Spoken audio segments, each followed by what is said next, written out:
शांति। तो आज हम देखते हैं अंतर्मुखता और गंभीरता के गुण गुण को। तो ये गुण जो हम आज समझने जा रहे हैं, ये एक संवाद के रूप में है। तो हम इसमें दो हैं, एक तो जो ब्रह्म कुमारी जो इसके आंसर दे रही हैं कि अंतर्मुखता क्या है, और दूसरे जो है वो जो क्वेश्चन पूछ रहे हैं, जो आए हैं, जो जानना चाहते हैं कि अंतर्मुखता क्या है, गंभीरता क्या है। तो ब्रह्म कुमारी, आज के मनुष्य की दिनचर्या पर यदि आप ध्यान दें तो आप देखेंगे कि भले ही वो भक्ति करते हुए कहता है कि हे प्रभु, मैं आपका दास हूँ, परंतु वास्तव में वह अपने आचरण में है, अपनी इंद्रियों का दास अथवा माया का मुरीद है। कभी उसे जीवा अपने किसी विषय पदार्थ के रस की स्मृति दिला देती है और उसे चस्के की डोर में डालकर अपनी ओर खींच लेती है, तो कभी आंखें उसे धोखा देकर प्रकृति के पुतलों के पीछे अर्थात किसी नाम रूप के पीछे पागल कर देती है। कभी उसके कान इसकी उसकी व्यर्थ चर्चा सुनने के लिए उसमें दिलचस्पी पैदा कर देते हैं। कभी उसका मुख उसे गपशप या व्यर्थ की वार्तालाप की हॉबी में लगा देता है। सारा दिन इंद्रियों के व्यापार में लगकर मनुष्य अपने स्वरूप की विस्मृति में रहता है, अर्थात भ्रुकुटी में जो आत्मा है उसकी याद उसे नहीं आती। उसी इसी प्रकार उसकी वृत्ति अंतर में आत्मा की ओर न टिककर बाहर कभी तो पाक पकवान की ओर भागती है, कभी वह अपने देह और वस्त्रों की ओर अधिकाधिक सज धज कर, कभी पान पकवान की ओर, कभी बनाव श्रृंगार में लग जाती है, कभी वह फिल्म सिनेमा या ज्यादा घूमने देखने की शौक में भटक जाता है। उसका मन भी किसी न किसी पदार्थ का ही चिंतन करता रहता है। वह दो घड़ी भर भी आराम से बैठकर अंतर में जो आत्मा है उसमें स्थित नहीं होता है और उसका आत्मिक सुख का रस नहीं लेता, अर्थात वह अंतर्मुखी न होकर बाह्यमुखी रहता है। ऐसे बाह्यमुखी मनुष्य को स्थायी शांति नहीं होती। अतः मनुष्य को चाहिए वह अंतर्मुखता को धारण करे।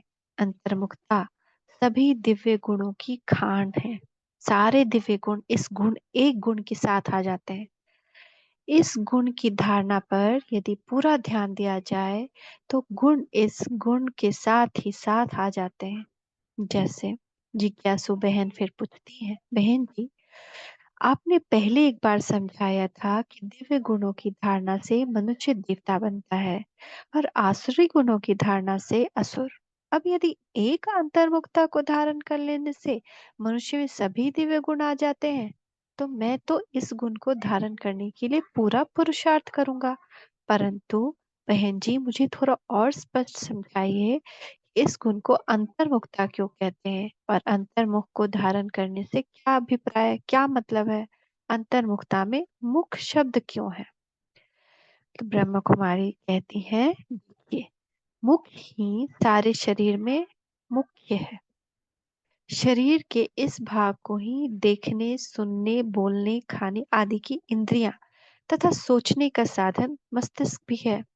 अब आप जानते हैं कि यही इंद्रियां मुख्य है। इन्हीं द्वारा मनुष्य श्रेष्ठ कर्म करके सुख का भागी बन सकता है।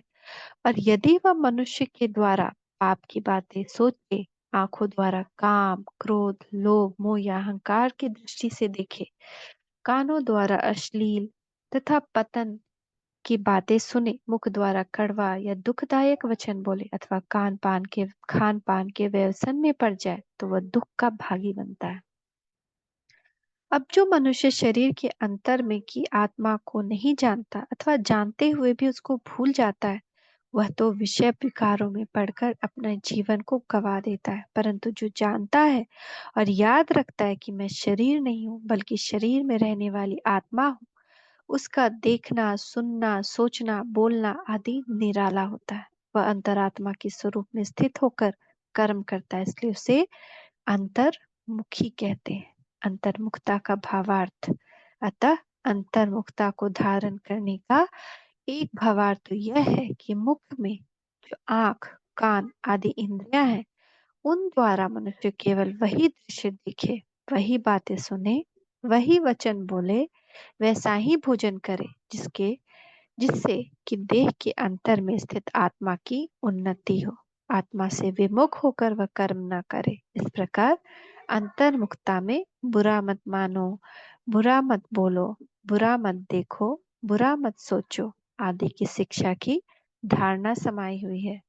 विमुख होना का अर्थ ध्यान न देना या विपरीत होना है। वैसे ही मुख शब्द का अर्थ ध्यान देना है। अतः अंतर्मुख का अर्थ है अंतर में जो आत्मा है उसकी ओर ध्यान देना, उसकी उन्नति का ख्याल करना।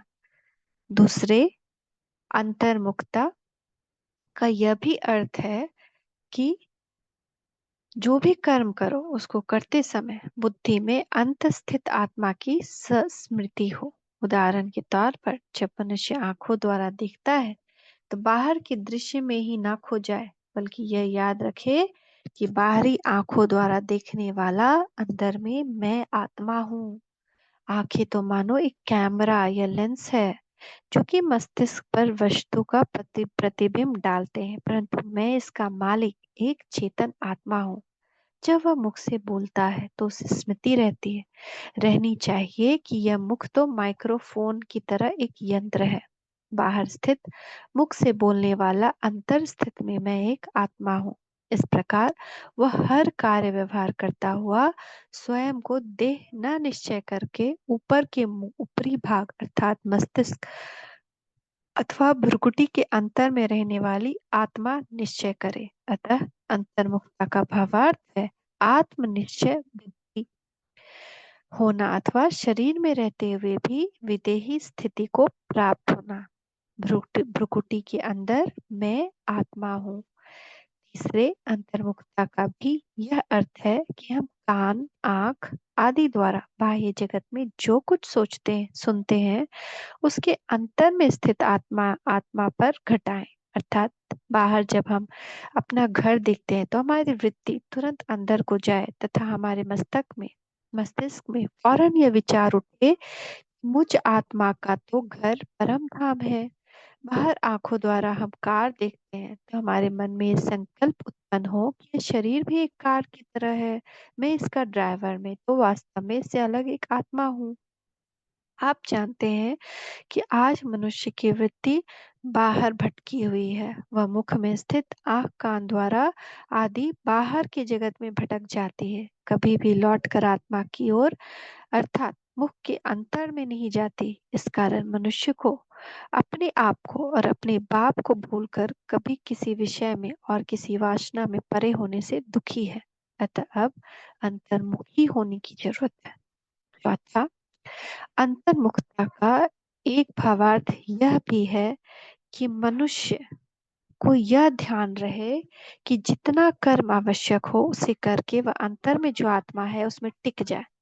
आज मनुष्य ने कर्म जाल इतना फैला दिया है कि वह कभी भी कर्म इंद्रियों को समेटकर आत्मा के स्वरूप में स्थित नहीं होता, परंतु ज्ञानी अथवा योगाभ्यासी का यह कर्तव्य है कि कर्म करते समय तो मैं आत्मा हूँ इस स्मृति में स्थित रहे, परंतु इस बात का भी ध्यान रखें कि व्यर्थ वाचा, व्यर्थ संकल्प विकल्प, व्यर्थ की लंबी चौड़ी बातें सुनने में अपना समय नष्ट न करें, बल्कि अपना जो कर्तव्य कार्य है उसे ही करे। तत्पश्चात कछुए की तरह अपनी कर्मेंद्रियों को समेट लें और देह से न्यारा होकर आत्मा के मनन में टिक जाएं।